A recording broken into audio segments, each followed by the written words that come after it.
नमस्कार, आप लोग का फान इंडिया में स्वागत है। और यहाँ पर देखेंगे यूपी कैडेट प्रवेश परीक्षा 2021 के लिए समान ज्ञान की टेस्ट सीरीज का प्रैक्टिस सेट 44, जिसमें हम देखते हैं मोस्ट इंपॉर्टेंट 20 क्वेश्चंस, जिसमें आपके बहुत ही अच्छे क्वेश्चंस कराए जा रहे हैं। तो इससे पहले आपके 43 पार्ट्स हो चुके हैं। अगर आपने उसको नहीं देखा हो तो उसको जाके मस्ट देखें, ताकि आपके जो क्वेश्चन आने वाले हैं वो कंप्लीट हो जाए, कोई भी ना छूटे। क्योंकि बीएससी वाले में आपके यूजी के यानी जो स्टूडेंट उसमें आपके 20 आते हैं, जो पीजी वाले हैं उसमें आपके 25 आते हैं, और जो एमबी वाले हैं उसमें 70 आते हैं, और जो पीएचडी वाले वहाँ पर भी जो आपके 25 क्वेश्चंस आते हैं। तो सभी के यहाँ पे लेवल के क्वेश्चन कराए जा रहे हैं। और करंट अफेयर के साथ आपके पार्ट हो चुके हैं, यानी 70 उसमें क्वेश्चंस आपके हो चुके हैं। देखेंगे 1 बाय 1 सभी क्वेश्चन, और इसका पीडीएफ आपको मिल जाएगा टेलीग्राम चैनल पर। तो शुरू करेंगे और देखेंगे 1 बाय 1 सभी क्वेश्चन। पहला क्वेश्चन आपके सामने कह रहा है कि भारत में श्वेत क्रांति का प्रारंभिक चरण कब शुरू किया गया था? When was the initial phase of the white revolution started in India?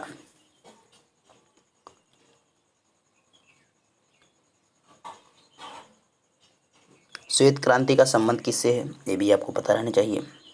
तो इसकी जानकारी अगर आपको है तो उसको कमेंट बॉक्स में जरूर बताएं।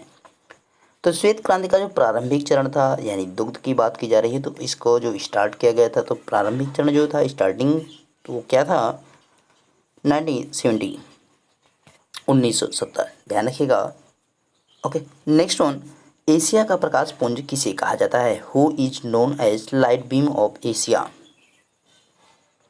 तो यहाँ पे प्रकाश पुंज कह सकता है, प्रकाश स्तंभ भी कह सकता है। तो किसे कहा जाता है? तो अगर यहाँ पे राइट आंसर की बात किया, एशिया का जो प्रकाश पुंज है किसे कहा जाता है? गौतम बुद्ध को। गौतम बुद्ध को एशिया का प्रकाश पुंज का। अगर भारत के प्रकाश पुंज की बात करें किसे कहा जाता है? भीमराव अम्बेडकर को। ये भी आपको ध्यान रखना है। नेक्स्ट है, निम्न में से एक प्राकृतिक बहुलक है। Which of the following is a natural polymer?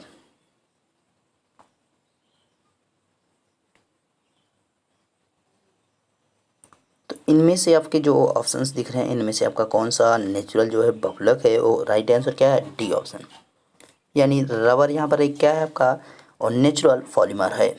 Next one, Qutub Minar को किसने पूरा करवाया था? हु कंप्लीटेड दी कुतुब मीनार?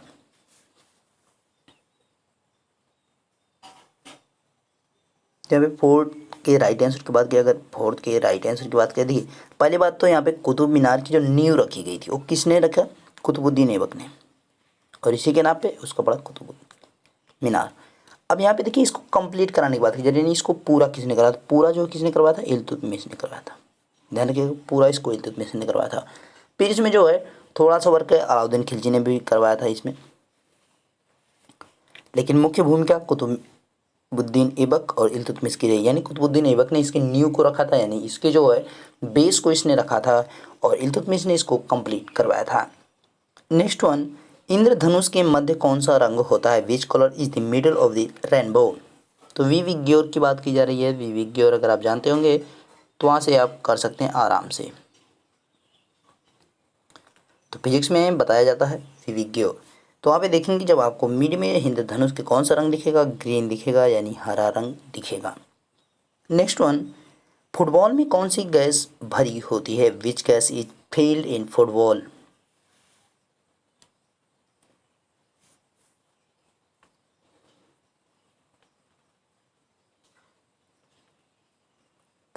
तो अगर राइट आंसर की बात करें तो कौन सी गैस भरी जाती है?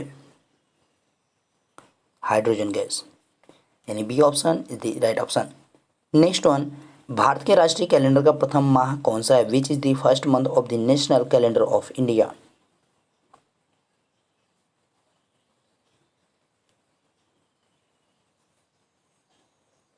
तो भारत का जो राष्ट्रीय कैलेंडर यानी पंचांग है वो आपका कौन सा है? सक्समंत है ना। तो सक्समंत की अगर बात की जाए तो जो फर्स्ट मंथ होता है वो कौन सा होता है? चैत्र होता है। चैत्र, बैसाख, जेठ, आषाढ़, सावन, भादो, कुआर, कार्तिक, अगहन, पौष, माघ, फागुन। तो फाल्गुन जो आपका होता है ये फाल्गुन। अगर आपसे पूछे कि भारत के राष्ट्रीय कैलेंडर का अंतिम माह कौन सा है, तो आपका जवाब क्या होगा?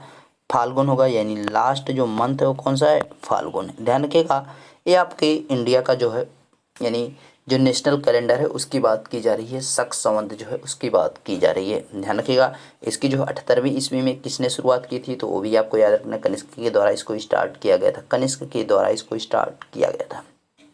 ध्यान रखिएगा 78 एडी में। नेक्स्ट वन, विश्व पर्यावरण दिवस कब मनाया जाता है? When is world environment day celebrated?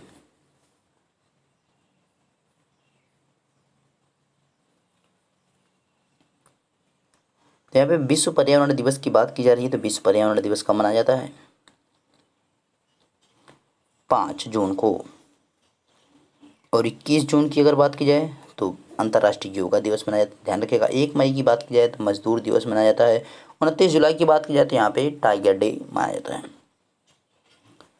अंतर्राष्ट्रीय साक्षरता दिवस कब मनाया जाता है? When is international literacy day celebrated?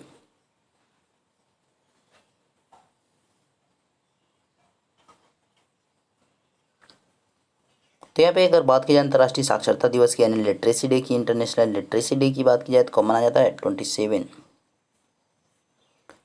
सितंबर को। 27 सितंबर क्या मनाया जाता है? अंतर्राष्ट्रीय साक्षरता दिवस के रूप में मनाया जाता है। ध्यान रखिएगा। नेक्स्ट वन, भारतीय संविधान किस प्रकार की नागरिकता देता है? What type of citizenship does the Indian constitution give?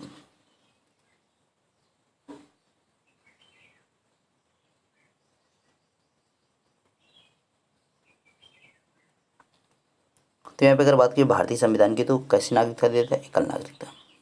आपके अनुच्छेद 4 से लेकर 12 तक में उल्लिखित है, यानी 11 तक आपका हो जाएगा। ठीक है, 12 के बाद आपका 12 से 36 तक जो है आपका वहाँ पर मौलिक अधिकार के बारे में दिया जाता है। तो यहाँ पे नागरिकता के बारे में दिया गया है 4 से 11 के मिड में। और दोहरी नागरिकता की अगर बात की जाए तो ये आपका कहाँ पे है? यूएसए में। भारतीय संविधान में जो नागरिकता का प्रावधान लिया गया है, यानी नागरिकता को कहाँ से लिया गया है, तो किस देश के संविधान से?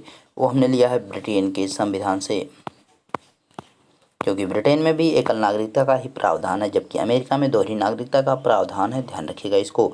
तो इंडिया में एकल नागरिकता का प्रावधान है। यानी अगर आप जो यहाँ पे बात की जाएगी, आपसे पूछा जाएगा कि आप कहाँ के नागरिक हैं, तो आपको भारत जवाब रहेगा। अगर आपसे पूछा जाएगा कहाँ के निवासी हैं, तो आप जैसे कि आप उत्तर प्रदेश भी बता सकते हैं, आप भारत भी बता सकते हैं, कोई दिक्कत नहीं है। उत्तर प्रदेश के आप निवासी हैं, ना कि नागरिक है। जैसे किसी भी स्टेट के, आप किसी भी स्टेट के हों तो आप वहाँ के निवासी होंगे, ये नहीं कि नागरिक आप होंगे। ये ध्यान रखिएगा। ठीक है, नागरिकता यहाँ पर एक ही है, वो किसकी नागरिकता? वो भारत की नागरिकता है। विश्व के एकमात्र हिंदू राष्ट्र का नाम क्या है? What is the name of the only Hindu nation in the world? यानी पूरे विश्व में एक ही ऐसा देश है जिसको जो है हिंदू राष्ट्र के तौर पर जाना जाता है, यानी उसने खुद को हिंदू राष्ट्र घोषित किया है। तो देश कौन सा है जिसने अपने आप को यानी खुद को हिंदू राष्ट्र घोषित कर लिया है? वो कौन सा देश है?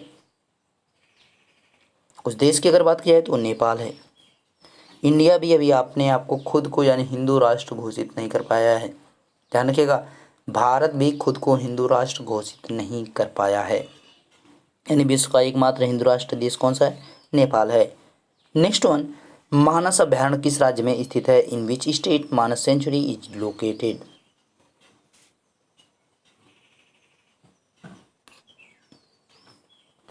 तो यहाँ पे अगर राइट आंसर की बात की है, मानस अभयारण्य जो है किस देश में है यहाँ पे, सॉरी किस राज्य में है, तो यहाँ पे राज्य की बात की जाए यानी स्टेट की बात की जाए तो असम में। ध्यान रखिएगा, काजीरंगा और मानस दोनों मोस्ट इंपॉर्टेंट है। दोनों कहाँ पे? असम में है। मानस यहाँ पे आपका एशियाई हाथी के लिए भी जाना जाता है और काजीरंगा भी आपका एशियाई हाथी के लिए, जबकि काजीरंगा मोस्ट इंपॉर्टेंट किसके लिए जाना जाता है? एक सींग वाले गैंडे के लिए। एक सींग वाले गैंडे के लिए। ध्यान रखिएगा, एक सींग वाले गैंडा यानी राइनोसोरस की बात की जा रही है।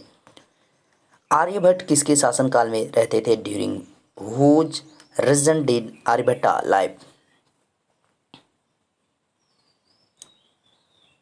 तो यहाँ पे अगर राइट आंसर की बात की जाए तो राइट आंसर क्या हो जाएगा?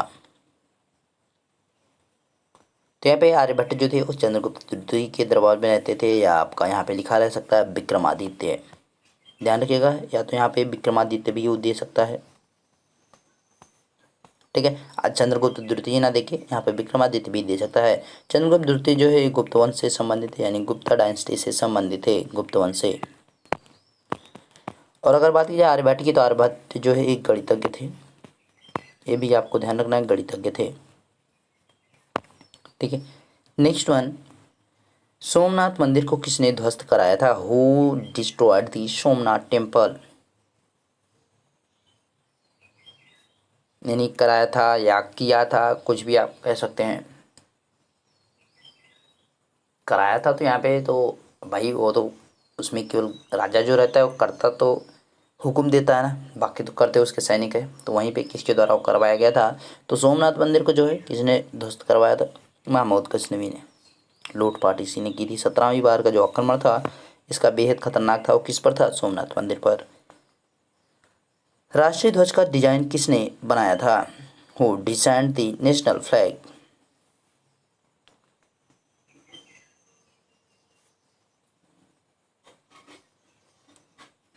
तो यहाँ पे अगर राष्ट्रीय ध्वज की बात की जाए तो किसने डिजाइन दिया? पिंगली वेंकैया ने। D option. रहमत अली की बात की जाए तो इन्होंने पाकिस्तान शब्द दिया था। पाकिस्तान जो शब्द आया है इनके द्वारा दिया गया था, यानी पाकिस्तान जो वर्ड आज अब देख रहे हैं पाकिस्तान तौर पर एक देश, वो नाम जो किसने दिया था? रहमत अली ने। डी उदय कुमार की बात की जाए तो इनकी क्या खासियत है? डी उदय कुमार जो है आपका जो आज रुपए का सिंबल इस प्रकार से कुछ दिखता है, आर इस प्रकार से जो दिखता है ऐसे, वो सिंबल किसके द्वारा दिया गया था? यानी जो भारतीय रुपए का प्रतीक है वो आज किसके द्वारा दिया गया था? डी उदय कुमार के द्वारा दिया गया था। नेक्स्ट वन, शारदा एक्ट किससे संबंधित है? What is the Sharda act related to?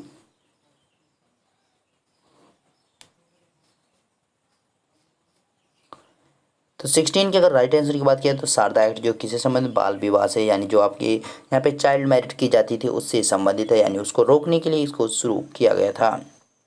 Next one, Narmada नदी का उद्गम स्थल है? Where is the origin of Narmada river? तो यहाँ पे नर्मदा नदी के उद्गम स्थल की बात की जा रही है, ओरिजिन की बात की जा रही है। तो नर्मदा नदी का जो ओरिजिन है वो कहाँ पे? अमरकंटक में है, ध्यान रखिएगा। ब्रह्मपुत्रा का मानसरोवर में है, या आपका कुमांगडुंग भी वहाँ पे बोल सकता है। महाबलेश्वर से बात की जाए तो यहाँ पे कृष्णा नदी का है। राकसताल से अगर बात की जाए तो झेलम का यहाँ पे है, ध्यान रखिएगा। भारत की सबसे छोटी सीमा किस देश के साथ लगती है? सबसे छोटी सीमा किस देश के साथ लगती है? इसको काट देना है। छोटी सीमा किस देश के साथ लगती है? India had the shortest border with which country?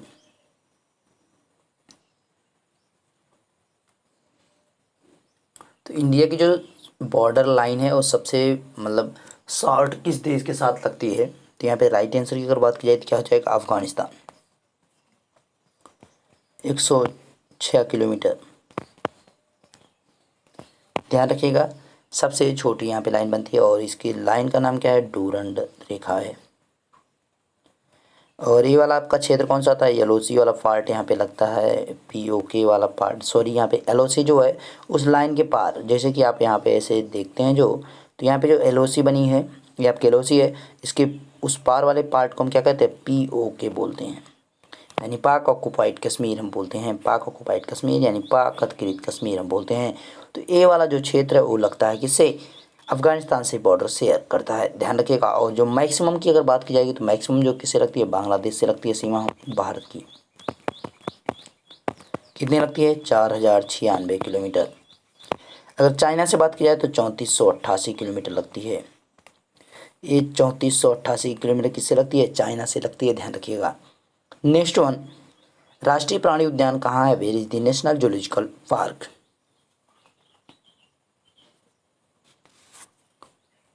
तो राष्ट्रीय प्राणी उद्यान की अगर बात की जाए तो राष्ट्रीय प्राणी उद्यान है कहाँ पे? तो राष्ट्रीय राजधानी क्षेत्र दिल्ली में है। A option is the right option. Next one, Rajiv Gandhi राष्ट्रीय उद्यान कहाँ स्थित है? Where is the Rajiv Gandhi national park located?